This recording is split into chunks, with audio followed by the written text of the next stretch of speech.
Livro do profeta Isaías, no capítulo 26. Nós vamos ler os 4 primeiros versículos.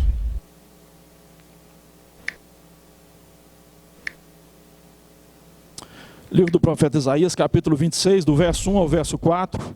Você fica à vontade para me acompanhar em voz audível, da maneira que você achar melhor. Isaías capítulo 26, diz assim a palavra do Senhor: naquele dia se entoará esse cântico na terra de Judá: temos uma cidade forte, Deus lhe põe a salvação por muros e baluartes. Abri vós as portas, para que entre a nação justa, que guarda a fidelidade. Tu, Senhor, conservarás em perfeita paz aquele cujo propósito é firme, porque ele confia em ti. Confiai no Senhor perpetuamente, porque o Senhor Deus é uma rocha eterna. Quero ler mais uma vez o verso 3 apenas. Tu, Senhor, conservarás em perfeita paz aquele cujo propósito é firme, porque ele confia em ti.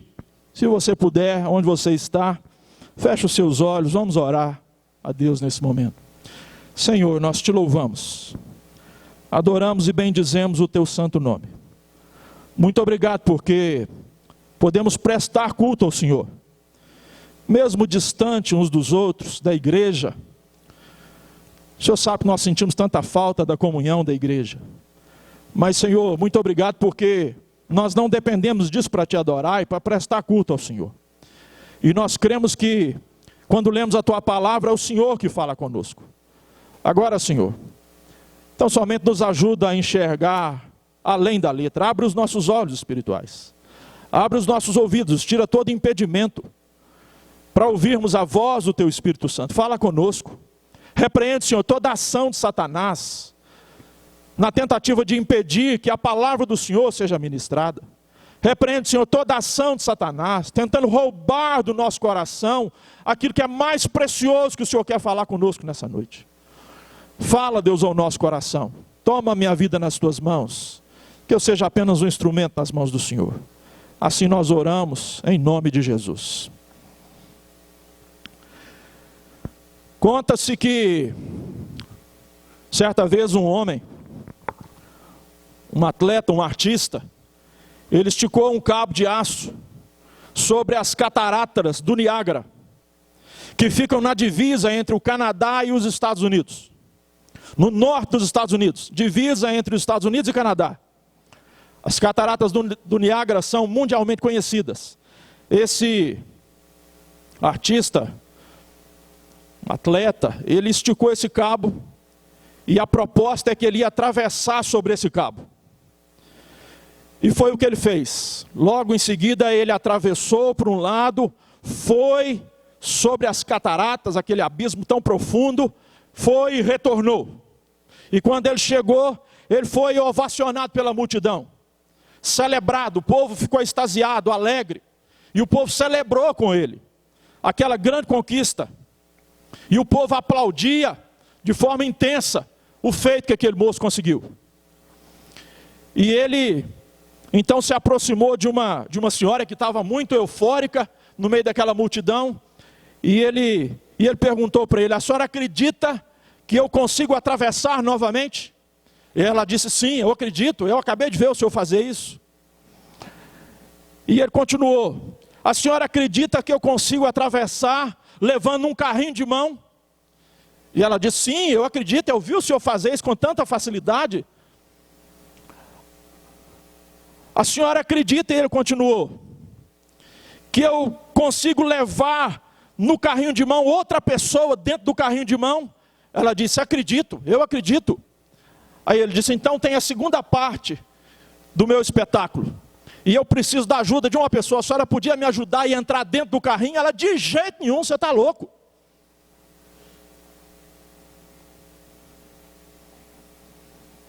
Ela acreditava, mas ela não confiava.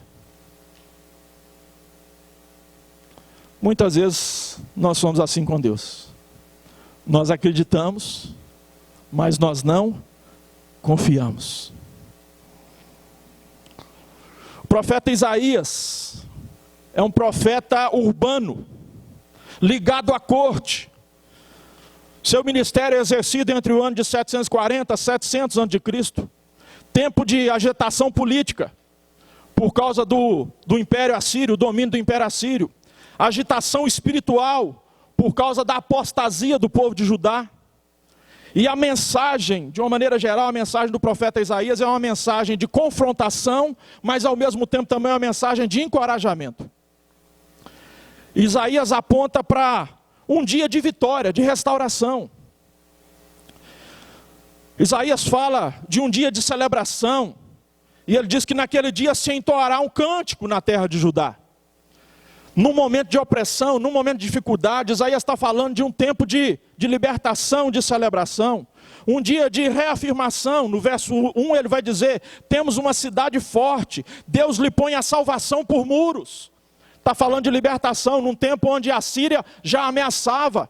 Já havia profecias que a Síria se levantaria contra Judá. Isaías está falando de um dia de comunhão, de abrir as portas, de receber. No sentido primário, Isaías pode estar falando da restauração de Jerusalém, contra a ameaça da dominação do Império da Síria. Mas num sentido mais amplo e mais pleno, Isaías está falando da nova Jerusalém. O tempo do dia do Senhor, a santa cidade de Jerusalém. E aqui Isaías está se referindo naquele dia, o dia do Senhor. O texto aqui ele tem uma conotação escatológica, apontando para a volta do Senhor Jesus. Mas ele também tem uma aplicação naquele momento, no presente. Eu queria falar nessa noite sobre como viver em paz, agora e na eternidade.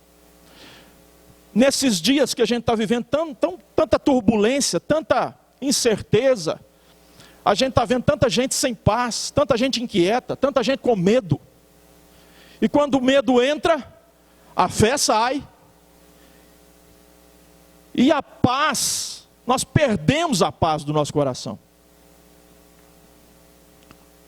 Como nós podemos chegar hoje a essa experiência presente, hoje, no meio das circunstâncias que nós estamos vivendo, e também para o futuro, uma restauração salvadora plena no futuro, na eternidade. Isaías, no verso 3, ele nos apresenta duas condições e o resultado para isso. Eu queria falar então como viver em paz agora, no presente e na eternidade. Em primeiro lugar, nós precisamos de um propósito firme. Vou dizer mais uma vez, nós precisamos de um propósito firme. Se nós queremos viver em paz, agora, no presente e na eternidade, nós precisamos de um propósito firme. O verso 3 diz assim: Tu, Senhor, conservarás em paz, conservarás em perfeita paz aquele cujo propósito é firme. Então nós precisamos, a primeira condição para viver em paz agora no presente e na eternidade é um propósito firme. Aquele cujo propósito é firme. Propósito, formar, moldar, imprimir diretrizes. Um homem sem propósito, ele é como um barco sem leme. Ele não tem direção. Aonde o vento soprar vai levar, aonde a maré levar ele vai. Quem disse isso foi Thomas Carlyle. Um homem sem propósito é como um barco sem leme. Propósito firme, querido, é aquele que resiste ao tempo, é perseverante. A palavra do Senhor diz que aquele que perseverar até o fim, esse receberá a coroa da justiça. A palavra do Senhor diz que o justo viverá pela fé. E se ele retroceder, a minha alma não se compraz nele. Propósito firme, aquele que chega até o final, aquele que cruza a linha de chegada, não fica pelo meio do caminho, aquele que perseverar até o fim, esse receberá a coroa da justiça. Perseverança, conservar firme, constante, persistir, prosseguir, continuar a ser ou ficar, manter-se, permanecer, conservar a sua força ou ação, continuar, perdurar, firmeza, permanecer sem mudar o intento. A palavra do Senhor diz que Deus abomina o homem de natureza dúbia. Uma hora que é uma coisa, outra hora que é outra, ele não sabe o que é. As realizações pessoais, elas conferem um sentido parcial para a nossa vida. E aí um sentimento de nostalgia que invade o nosso coração a cada alvo conquistado. Quando você conquista alguma coisa, eu queria ter um carro zero, comprei o carro zero. Passou, aquilo já não é mais um objetivo. Eu queria ter um curso superior. Você fez a faculdade, formou, ótimo. Mas aquilo agora já não preenche mais. Você precisa de outras coisas para preencher o vazio existencial. Então isso traz algum sentido parcial para a nossa alma, mas não traz um sentido absoluto. Isso porque a significação permanente na vida reside nos propósitos estabelecidos por Deus para nós. É a descoberta desses propósitos, desses princípios, que vão trazer essa segurança, essa paz absoluta no nosso coração. Propósito firme. Uma vida com propósito, querido, ela confere sentido para a nossa existência. Nos dá sentido quando nós temos um propósito de vida e nós descobrimos o propósito de Deus para a nossa vida. Isso traz sentido para a nossa vida. Sem Deus, a vida humana não tem propósito, não faz sentido, não tem nenhum significado. Sem significado, a vida não tem relevância. Sem um propósito, sem conhecer o propósito de Deus para a nossa vida e viver esse propósito, a vida se torna um movimento sem sentido, uma atividade sem direção, acontecimentos aleatórios, soltos. É como se a gente vivesse ao acaso. E tanta gente vive assim. Tanta gente vive achando que é a sorte. E aí tem um adesivo que eu gosto de ver nos carros que diz assim: nunca foi sorte, sempre foi Deus. Quando a gente consegue entender isso, é porque a gente entendeu que Deus tem um propósito. Não existe acaso na vida do crente. Nunca foi sorte, sempre foi Deus. Deus cuidando de nós, nos mínimos detalhes. A providência dele nos alcançando. Um propósito claro sempre produz entusiasmo, vigor, paixão pela vida. Assim, da mesma maneira que a falta desse propósito firme, claro, desmotiva e nos faz apáticos diante da vida. Gente sem motivação, gente desanimada, porque não entendeu o propósito de Deus para a sua vida. Uma vida, querido, com propósito nos ajuda a estabelecer prioridades na nossa vida. Foco. Quando você entendeu o propósito e você vive esse propósito firme, você consegue ter foco. Você consegue direcionar os seus esforços. Quando nós conhecemos o propósito de Deus para a nossa vida, nós podemos então direcionar os nossos esforços, as nossas energias, no que de fato é importante. Nós não perdemos tempo com tanta coisa. Fica mais fácil definir o que nós devemos e o que nós não devemos fazer. Quais são as ações essenciais e quais não são. Isso implica numa vida equilibrada. Quando nós entendemos o propósito, com clareza o propósito de Deus para a nossa vida. Quando nós entendemos o propósito de Deus para a nossa vida e vivemos esse propósito firme, nós temos um alicerce seguro para fundamentar as nossas decisões. Quanta gente vive indecisa com tudo, não sabe o que fazer, quando faz com insegurança.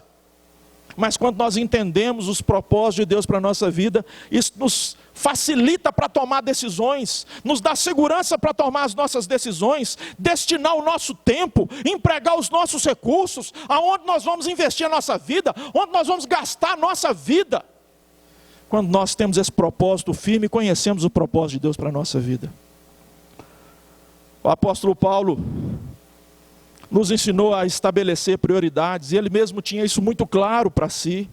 quais eram as suas prioridades. Ele vai escrever aos Filipenses dizendo: uma coisa fácil, esquecendo das coisas que para trás ficam, eu prossigo para o alvo. O apóstolo Paulo, ele tinha um alvo, ele sabia qual era o propósito de Deus para a vida dele, e ele não deixava nada ao seu redor ou no seu passado o impedir de cumprir o propósito de Deus para a vida dele. Quanto mais próximo de Deus você viver, querido, menos você vai perder tempo. Quanto mais próximo de Deus, quanto mais claro for o propósito de Deus para a sua vida, menos você vai se envolver com todo o resto. Uma vida com propósito, querido, ela nos projeta para a eternidade. Nos projeta para a eternidade. A nossa visão, nós conseguimos tirar a visão apenas do campo horizontal e conseguimos ter uma visão agora vertical. Olhamos para o alto. O apóstolo Paulo diz que nós devemos olhar para o alto. O apóstolo Paulo tinha uma visão clara. Eu prossigo para o alvo, para o prêmio da soberana vocação de Deus em Cristo Jesus. Uma vida com propósito nos faz olhar para o alto, nos faz ter uma visão, nos projeta para a eternidade. Nós conseguimos entender que a vida não é só isso aqui, há algo muito mais precioso adiante. Deixar um legado que pode melhorar a vida na terra é bom. Mas melhor ainda, querido, é um legado que projeta para a eternidade. Porque mais importante do que os outros dizem sobre a sua vida, é o que Deus dirá naquele dia, quando nós encontrarmos com Ele. Nós vamos prestar contas a Deus, eu e você. O dia da prestação de contas vai chegar para todos nós. Duas perguntas que nós ouviremos na eternidade. Qual foi a sua resposta ao sacrifício do meu filho na cruz do Calvário? O que você fez com tudo que eu te dei em vida?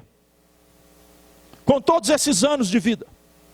Energia, talentos, habilidades, dons, oportunidades, tempo, recursos, relacionamentos. Nós vamos prestar conta para Deus.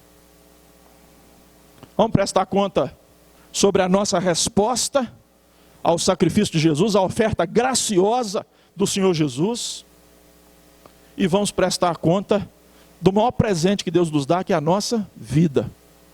Aquilo que nós fizemos em vida. Nós precisamos ter claro um propósito. Ter firme um propósito. E quando nós temos isso, querido, nós conseguimos caminhar e não perder tempo com outras coisas, quando nós temos clareza do propósito de Deus. Se nós queremos viver uma vida de paz, nós precisamos, em primeiro lugar, ter um propósito firme. Quando nós estabelecemos esse propósito firme, nós temos foco. Muitas vezes o que nos rouba a paz não é aquilo que Deus quer de nós. O que nos rouba a paz são as outras coisas que nós nos envolvemos que não era para a gente se envolver. Muitas vezes é isso que rouba a nossa paz. Se nós queremos viver em paz, agora no presente e na eternidade, a primeira coisa que nós precisamos ter é um propósito firme. A palavra do Senhor aqui mais uma vez diz: Tu, Senhor, conservarás em perfeita paz aquele cujo propósito é firme, porque ele confia em Ti. E em segundo lugar, segunda condição, para viver em paz agora no presente e na eternidade, nós precisamos confiar em Deus. Precisamos ter um propósito firme. E em segundo lugar, precisamos confiar em Deus.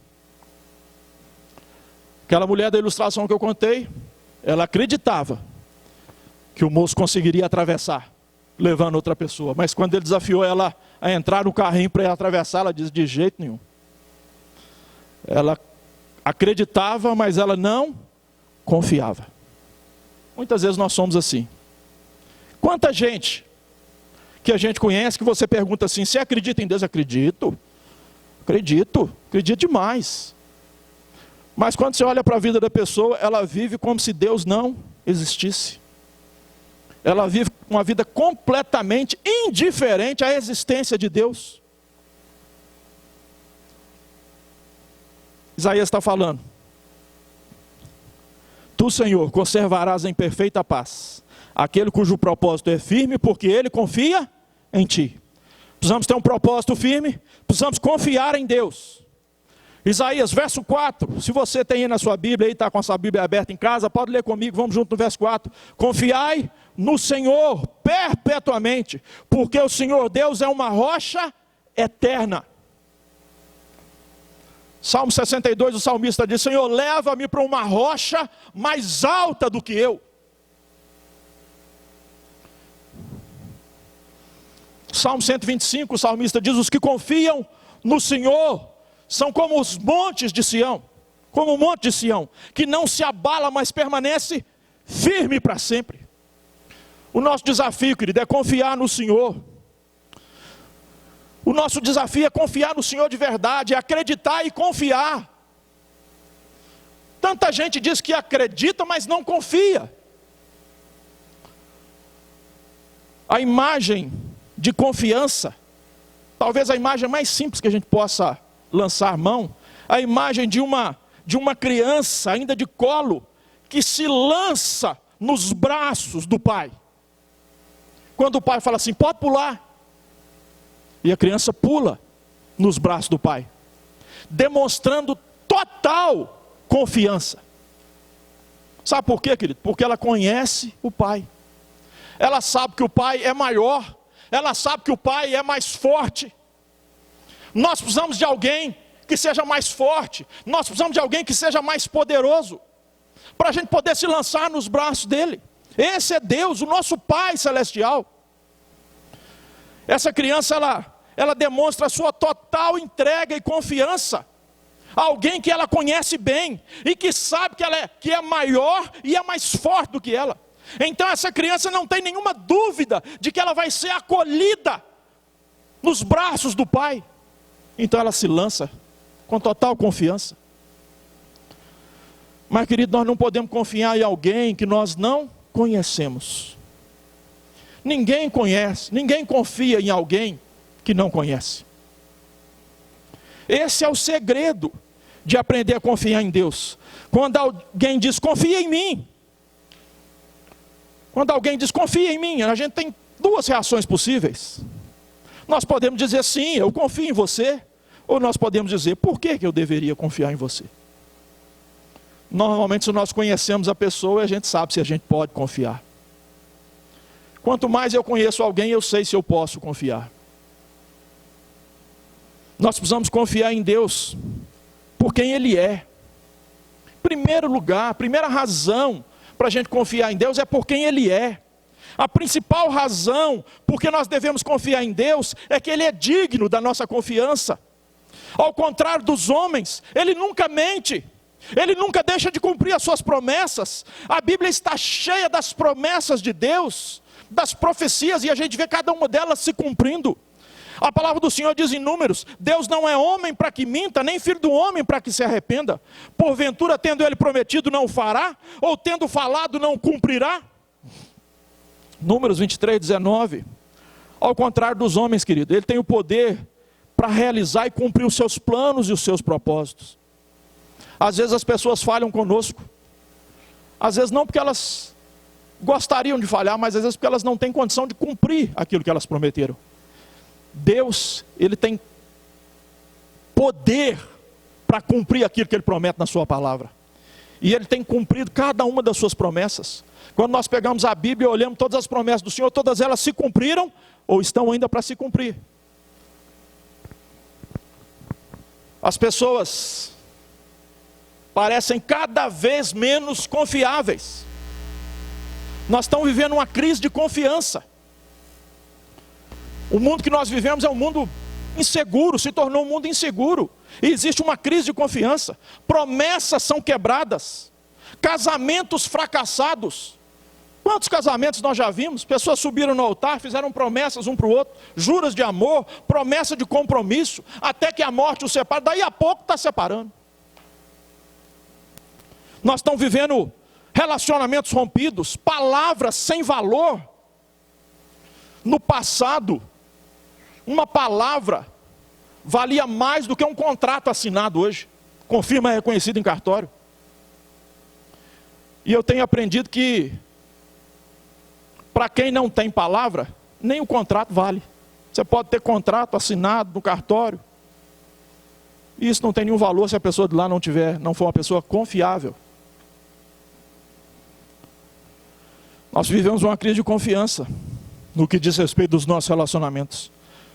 Mas com relação a Deus, quanto mais nós conhecemos a Deus, nos relacionamos com Deus, experimentamos da sua graça, da sua fidelidade, da sua bondade, mais nós vamos aprender a confiar nele, porque ele não nos decepciona. Os homens podem nos decepcionar, mas Deus nunca nos decepciona. Ele não falha. O livro do profeta Jeremias, no capítulo 17, ele diz: bendito o homem que confia no Senhor, cuja esperança é o Senhor, porque ele é como árvore plantada junto às águas, que estende as suas raízes para o ribeiro, e não receia quando vem o calor, mas a sua folha permanece verde, e no ano de sequidão não se afadiga, nem deixa de dar o seu fruto. Você sabe o que é lindo nesse texto, querido? O que é maravilhoso na palavra de Deus? É que Jeremias não diz aqui que o que confia no Senhor, ele não vai passar pela sequidão, ele não vai enfrentar dias difíceis, ele não vai enfrentar o calor extremo, que para uma árvore é algo difícil. Ele diz, no entanto, que quem confia em Deus, ele não terá receio de enfrentar as dificuldades, as adversidades da vida, e mesmo que elas venham, ainda assim, ele vai dar fruto. Ele é como essa árvore plantada junto aos ribeiros. Vai vir o tempo do inverno, e ela vai permanecer firme. Vai vir o tempo da seca, e ela vai permanecer firme e dando fruto. Assim é o homem que confia no Senhor.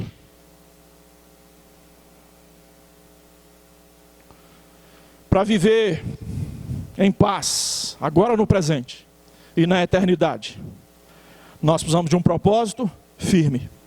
E nós precisamos confiar em Deus. Não basta acreditar em Deus, nós precisamos confiar em Deus. E aí, querido, como resultado disso, nós vamos experimentar uma perfeita paz, ou uma paz perfeita. O texto diz assim, verso 3: Tu, Senhor, conservarás em perfeita paz aquele cujo propósito é firme, porque ele confia em ti. Nos dias que nós estamos vivendo, tanta gente perdendo a paz. Mas aquele que tem um propósito firme, e aquele que confia no Senhor, a promessa é que ele vai experimentar essa perfeita paz. De que paz Isaías está falando? Essa paz ela é ampla. Ela tem alguns aspectos, eu queria rapidamente dizer. Em primeiro lugar, paz com Deus. Porque o texto que Isaías está falando aqui, ele tem um aspecto escatológico, do fim dos tempos, relacionado à salvação. Então, em primeiro lugar aqui, a gente pode chamar de paz com Deus. Romanos capítulo 1 diz assim: justificados, pois, mediante a fé, nós temos paz com Deus por meio de nosso Senhor Jesus Cristo. A primeira paz que nós precisamos experimentar é paz com Deus. Por causa do pecado, existia uma animosidade, uma distância, o relacionamento do homem com Deus foi quebrado, mas em Cristo ele é restaurado. Essa paz agora é estabelecida através da cruz de Cristo. O homem agora pode se aproximar de Deus por meio de Jesus Cristo, nosso Senhor. O relacionamento agora é restaurado, a paz é construída novamente. O pecado foi o maior mal. O pecado nos priva do maior bem, do relacionamento com Deus. E a palavra do Senhor diz que o pecado é que faz, o nosso pecado é que faz separação entre nós e o nosso Deus. O pecado separa o homem de Deus. O pecado não pode, o pecador, o homem, ele não pode se limpar por si mesmo. Ele precisa dessa paz ser restaurada. Nenhuma religião tem o poder de perdoar pecados. Então Deus, que foi o ofendido, Ele que procurou o homem, o ofensor, Deus mesmo tomou a iniciativa de nos reconciliar consigo mesmo através do seu Filho que Ele enviou para morrer na cruz do Calvário. O Filho de Deus veio ao mundo para nos reconciliar e para trazer paz onde havia guerra. Deus lançou sobre ele a iniquidade de todos nós. A palavra do Senhor diz que o castigo que nos traz a paz estava sobre ele, e pelas suas pisaduras nós fomos sarados. O próprio profeta Isaías diz isso no capítulo 53. Deus lançou sobre ele a iniquidade de todos nós. Ele carregou sobre o seu corpo no madeiro os nossos pecados. Ele pagou a nossa dívida. Ele morreu a nossa morte para que nós pudéssemos viver a vida que ele tem para nós. Agora, querido, aqueles que estão em Cristo, a palavra do Senhor diz que é nova criatura. As coisas antigas já passaram, eis que tudo se fez novo, e agora foi selado um pacto de paz, com o sangue de Cristo derramado naquela cruz. Nós fomos justificados, fomos reconciliados. Não pesa mais sobre nós que cremos em Cristo, que recebemos a Jesus como o único e suficiente Salvador, nenhuma condenação. E a palavra do Senhor diz: já nenhuma condenação há para os que estão em Cristo Jesus. E agora nós temos paz com Deus. Tu, Senhor, conservarás em perfeita paz aquele cujo propósito é firme, porque ele confia em Ti. Paz, perfeita paz. Começa na paz com Deus. Mas uma vez que nós somos reconciliados com Deus, agora precisamos viver também, e viver essa paz, ela precisa se estender ao nosso próximo, às pessoas ao nosso redor. Então a paz tem essa dimensão, em primeiro lugar, num sentido vertical, paz com Deus, e a gente poderia dizer num sentido horizontal, paz com o próximo. E a palavra do Senhor diz: se possível, quando depender de vós, tende paz com todos os homens. Quando nós desfrutamos da paz com Deus, agora nós precisamos ser agentes da paz com os outros, com os nossos próximos. Aqueles que foram reconciliados com Deus, precisam se reconciliar com seus irmãos. Em vez da gente viver e cavar abismos de separação, de mágoa, de rancor, nós precisamos agora construir pontes de reconciliação uns com os outros. Em vez de criar divisão, nós precisamos ser aliviadores de tensões, semear a paz, essa mesma paz que nos alcançou, pacificadores. A palavra do Senhor no Sermão do Monte, uma das bem-aventuranças, o Senhor Jesus diz: bem-aventurados pacificadores, porque eles serão chamados filhos de Deus. Em vez da gente ser estopim de conflito, querido, nós precisamos trabalhar e nos esforçar, e a palavra do Senhor diz assim, e é um esforço, exige de nós um esforço, para nós vivermos em unidade. Em vez de guardar ressentimento, nós devemos exercitar o perdão. Em vez de sermos iniciadores de conflito, nós devemos lutar pela paz com todos os homens. Paz com Deus, paz com o nosso próximo e paz consigo mesmo. A gente podia dizer dessas três dimensões dessa perfeita paz: paz com Deus, paz com o próximo e paz consigo mesmo. Dr. Rousseau Shedd, num comentário desse texto, ele vai fazer uma referência ao texto do apóstolo Paulo lá em Filipenses, quando o apóstolo Paulo diz: não andeis ansiosos de coisa alguma, em tudo sejam conhecidas diante de Deus as vossas petições pela oração, pela súplica. E ele vai dizer: e a paz de Deus, que excede a todo entendimento, guardará o vosso coração e a vossa mente em Cristo Jesus. O Dr. Rousseau Shedd relaciona esse texto de Isaías com aquele texto que o apóstolo Paulo escreve aos Filipenses. Para ele, Isaías e o apóstolo Paulo estão falando da mesma paz. A paz que nos reconcilia com Deus, a paz que nos reconcilia com o próximo, e a paz que aquieta o nosso coração e a nossa mente. Quanta gente sem paz nesses dias. Quanta gente atribulada de alma. O apóstolo Paulo diz: e a paz de Deus, que excede a todo entendimento, guardará o vosso coração e a vossa mente em Cristo Jesus. Aqueles que têm paz com Deus, querido, desfrutam da paz de Deus. Aqueles que têm paz com Deus, desfrutam da paz de Deus, que excede a todo entendimento, guardando o nosso coração e a nossa mente. Paz com Deus, querido, não é um sentimento, mas é um relacionamento com Deus. Aqueles que foram reconciliados com Deus, experimentam a paz de Deus. Essa paz interior, entretanto, não é apenas uma emoção, mas ela é sobretudo uma pessoa. A nossa paz é o próprio Senhor Jesus. Aqueles que conhecem a Jesus podem cantar nas noites mais escuras da alma. Aqueles que são salvos por Jesus e vivem em paz com os irmãos, eles experimentam essa paz que excede a todo entendimento. Essa paz não é simplesmente presença de coisas boas, nem ausência de coisas ruins. Essa paz é o governo de Cristo sobre a nossa vida. É a gente saber que nós temos um propósito, é a gente saber que nós estamos no centro da vontade de Deus, e que ainda que as situações sejam adversas, Deus continua no controle da nossa vida. Isso lança por terra toda ansiedade, toda inquietude do nosso coração. Essa paz, querido, ela coexiste com a dor. Não é a ausência da dor, mas ela coexiste apesar da dor. Ela está presente mesmo nos momentos de tempestade da vida que nós atravessamos. Ela nos sustenta nos vales mais escuros, mais sombrios. Ela consola o nosso coração na hora do choro e na hora mais amarga. Tu, Senhor, conservarás em perfeita paz aquele cujo propósito é firme, porque ele confia em Ti. É essa paz, querido, que eu estou falando nessa noite. É essa paz que Deus tem para nós. Você já experimentou um propósito firme de viver na presença de Deus, buscando a vontade de Deus, sem retroceder, sem desanimar, sem voltar atrás, sem vacilar?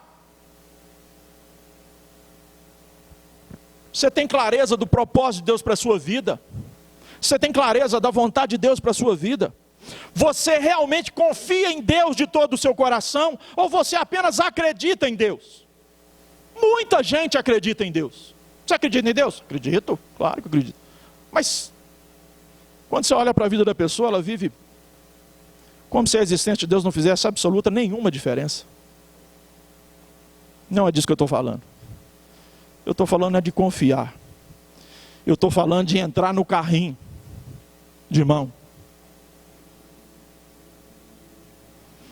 E eu acho interessante que às vezes nós temos tanta dificuldade para confiar em Deus, mas nós temos facilidade para entrar num ônibus, fazer uma viagem de 400, 500 quilômetros, às vezes mais. Você nunca viu a cara do motorista. Nunca viu a cara do motorista, mas você entra no ônibus, deita e dorme a noite inteira, a noite de viagem. Você entra no avião, 300 pessoas dentro do avião, nunca viu a cara do piloto.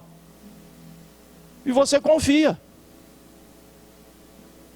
E aí, enquanto eu preparava esse sermão essa semana, eu me lembrei de uma situação em que tiraram o piloto do avião bêbado, completamente bêbado da cabine do avião. E eu fico pensando naquelas pessoas que entraram naquele avião. Eles não tinham a menor noção do estado que o piloto estava. Isso saiu nos jornais. Se você procurar lá, você vai achar. O piloto estava completamente bêbado. Ainda bem que alguém percebeu. Mas você entra no avião para deixar a sua vida na mão de alguém que você nunca viu, que você acredita que está capacitado, que está em condições. Você entra no ônibus, às vezes para ir trabalhar, daqui para Belo Horizonte, Santa Luzia para Belo Horizonte, um ônibus lotado com mais de 100 pessoas dentro do ônibus. Nunca viu a cara do motorista às vezes. Você não sabe se ele está drogado, se ele está bêbado, mas você entra no ônibus. Mas às vezes nós temos dificuldade de confiar em Deus, que enviou o Filho dele para morrer naquela cruz, no nosso lugar. Você tem um propósito firme, claro, entendeu os propósitos de Deus para a sua vida? Você realmente confia em Deus de todo o seu coração? Você já tem a paz com Deus? Já teve os seus pecados perdoados? Recebeu Jesus como Senhor e Salvador da sua vida?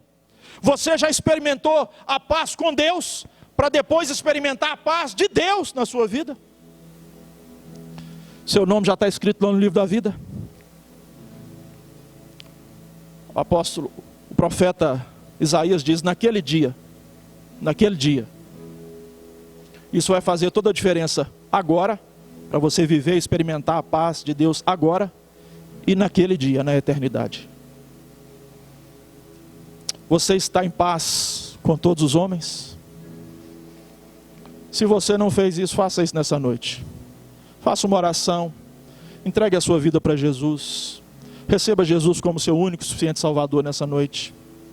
E você que já é crente, querido, confie no Senhor, e você vai experimentar a paz de Deus que excede a todo entendimento. Tu, Senhor, conservarás em perfeita paz aquele cujo propósito é firme, porque ele confia em Ti. Vamos orar? Você pode orar comigo? Fecha seus olhos aí. Nós te louvamos, Senhor. Te adoramos. Te agradecemos, Senhor, pela Tua palavra. A palavra do Senhor é tão tremenda e tão poderosa. A palavra do Senhor diz que ela é como um martelo que esmiuça a penha. Ela é como espada de dois gumes que penetra ao ponto de dividir alma e medula, alma e espírito, juntas e medulas, e é apta para discernir os propósitos do nosso coração. Espírito Santo de Deus, onde essa palavra chegar, e está chegando nessa noite, de maneira especial aqueles que estão acompanhando agora, que o Senhor visite cada um deles com a paz do Senhor, que excede a todo entendimento. Guarda, Deus, o nosso coração, guarda a nossa mente em Cristo Jesus.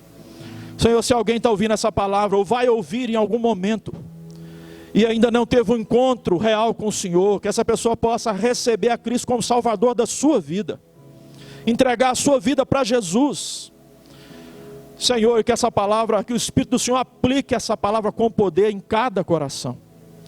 Visita o Teu povo com paz, abençoa o Teu povo, Senhor, fortalece o Teu povo, sustenta o Teu povo. Assim nós oramos, em nome de Jesus. Amém. Vamos adorar o Senhor com mais uma canção.